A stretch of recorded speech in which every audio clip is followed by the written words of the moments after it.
Hey guys, so I am here today with a candle review, and this is Yankee Candle Sugar and Spice, and it is in the 2-wick tumbler, the 22-ounce smooth wax. So I did wait to do this review. I know typically I do my candle reviews about like 4 to 5 burns in, when it's kind of about to, like right here, like making its way through, so you get past that beginning burn sort of into the middle stage. As you can see, I did wait with this one, and that's just because this candle had a lot of fluctuations going on. So I was like, you know what, I'm gonna wait. So I kept waiting because, I kept waiting because it kept changing on me. It'd be strong, it'd be scentless, it'd be strong, it'd be scentless. So I was like, let's see if it ever balances out. And then once it balances out, I'll do a review on it. It never balanced out. I guess the balance of this candle was it kind of kept going in and out, but we shall get there. First things first, as always, I am going to read you the description from the website. So according to Yankee Candle, Sugar and Spice is a mouth-watering swirl of cinnamon, buttery vanilla, and sugar crystals, all baking together, guaranteed to fill your home with smiles. They should not have the word guaranteed in there, because the only thing this candle has guaranteed me is aggravation. So, scent appeal, gotta say like an 8 or a 9. I love this candle on cold. When I first got it, when I first sniffed it, it reminded me a lot of Bath & Body Works Cinnamon Sugar Donut, but a little bit less intense. Definitely less of that cinnamon note and more of that just like sugary, like fresh baked donut type of scent. You know how the Bath & Body Works Cinnamon Sugar Donut kind of has that like fried scent, like it smells like this was fresh out of the fryer and then dipped in sugar and spices. You do get that like fried donut note from this candle, but it is nowhere near as intense as the Bath & Body Works. So if that like fried note from the Bath & Body Works candle was a little bit off-putting to you, you don't have to worry about this. It's more just like in the background, and this really does smell like if you walked into a bakery. You know how some bakeries have like the donuts being made in front of you where they're just like dropping into the oil and then the people are dipping them into the sugars and the spices, and you really don't smell the oil. It's more background. What you really smell is like the sugar and spices and the sugar and cinnamon hitting the hot donut. That's what this smells like. It smells more like the seasoning and the sugar that's going on to the donut, more so than just cinnamon and that fried, greasy type of note, which is actually really lovely. So yeah, scent appeal, like an 8 or a 9. It really drew me in. So I was definitely excited about this candle. And then I've heard some hits and misses in regards to scent throw, but I was like, you know what, I'll give it a try. And I really haven't had much bad luck with my 2-wick tumblers. They've been doing pretty well. So first couple lights of this candle, I was impressed. It smelled really good. It smells identical burning as it does on cold. The only thing I have to say is this does, oh no, it didn't. Cinnamon, buttery vanilla, and sugar crystals. So I definitely get the sugar crystals and the cinnamon first and foremost. It's not really a buttery note to me, and it's not really a vanilla note to me.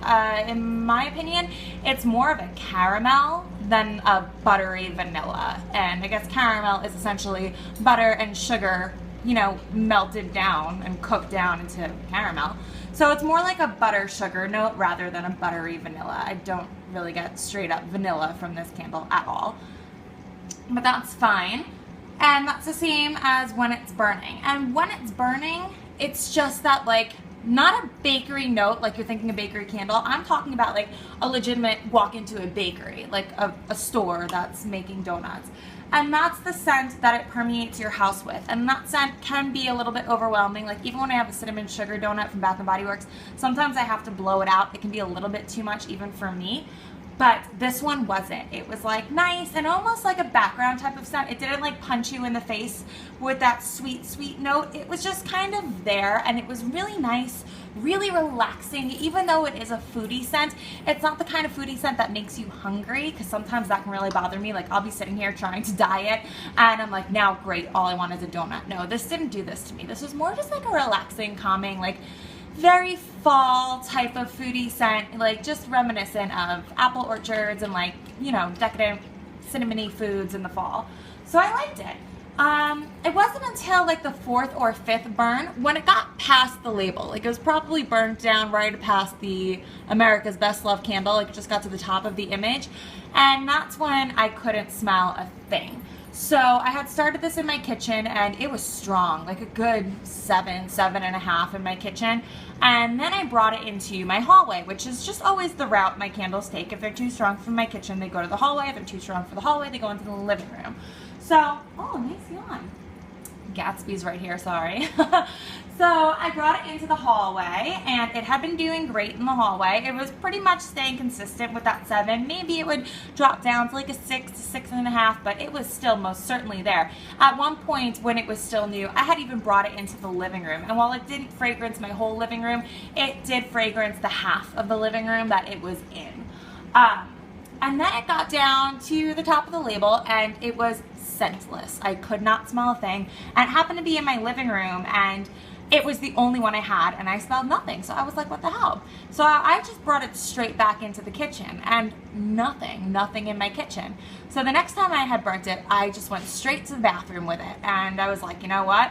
Now we'll see how it really goes. Nothing. I could not smell a thing in my teeny tiny bathroom. And this was a candle that started out as a 7. And I'm like, how do I smell nothing in my bathroom? But nope, not a scent.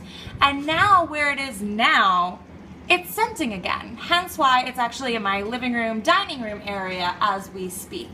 And I can smell it. I can smell it's granted it is not as strong as it was before, but it's also in a much bigger room, but I would still give it like a 5. It's kind of right in the middle there. I can smell it, definitely strong when I walk past it, but when I'm in the general area, I smell it. And right now I have it burning with a Yankee Candle Berrylicious centerpiece because I'm trying to get like a blueberry donut type of vibe here.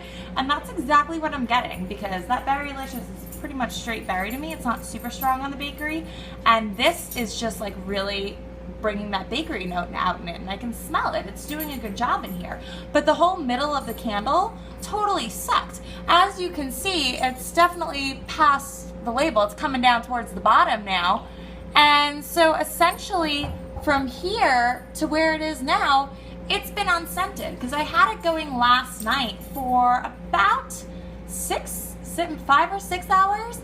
And again, unscented. It was going on in my kitchen. I had to light another candle with it. And this one just was doing nothing for me. And then I put it on this morning and now it's doing fine. The scent is coming back. So like I've said, really the only constant with this candle is that it's inconsistent. It's just been at least consistently inconsistent. It's been strong and then unscented, and there's really been no in between until now, because at first it was just like the first part of the candle strong, unscented, and now it's like a 5. So yeah, a little bit bizarre. I don't know what's gonna happen towards the end of it. The one plus and positive about this candle is, as you can see, it is incredibly clean burning. There is not a drop of soot.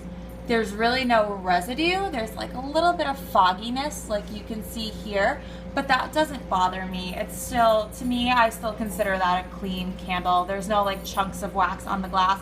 Just a little bit of fogginess doesn't bother me.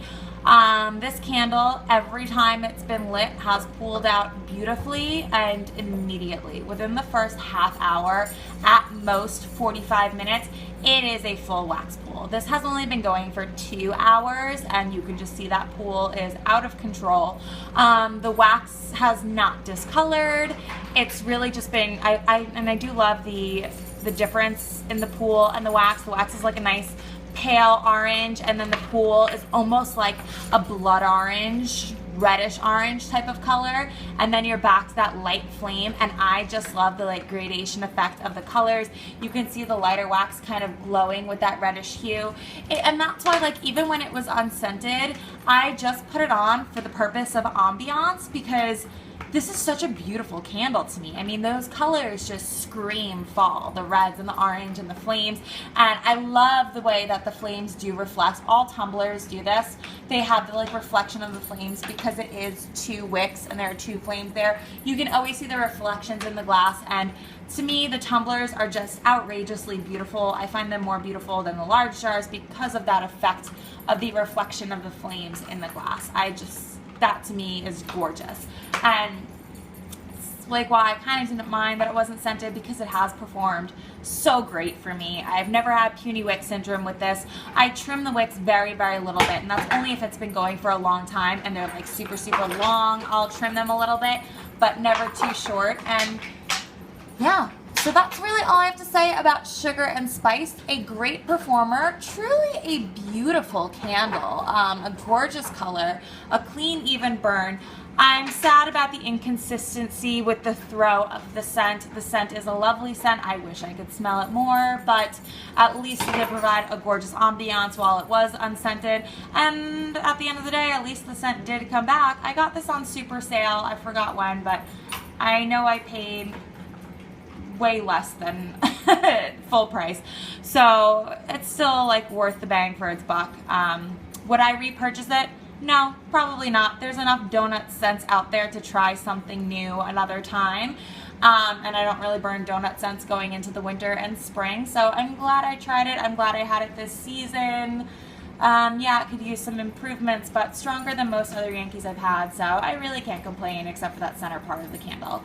And that's my thoughts on Sugar and Spice. If you see it at the semi-annual sale, if you've never had it before, if there's something else you want more, go for the one you want more. You definitely don't need this. There's nothing super, super special about it. If you want to try it, but if there's something else you want more, go for the something else. Like if you're in between this and another one, go with the other one. And that's really all I have to say. Sorry this has been like a 12-minute long video about a candle, but I hope you guys enjoyed. And I will see you in my next video. Bye, guys.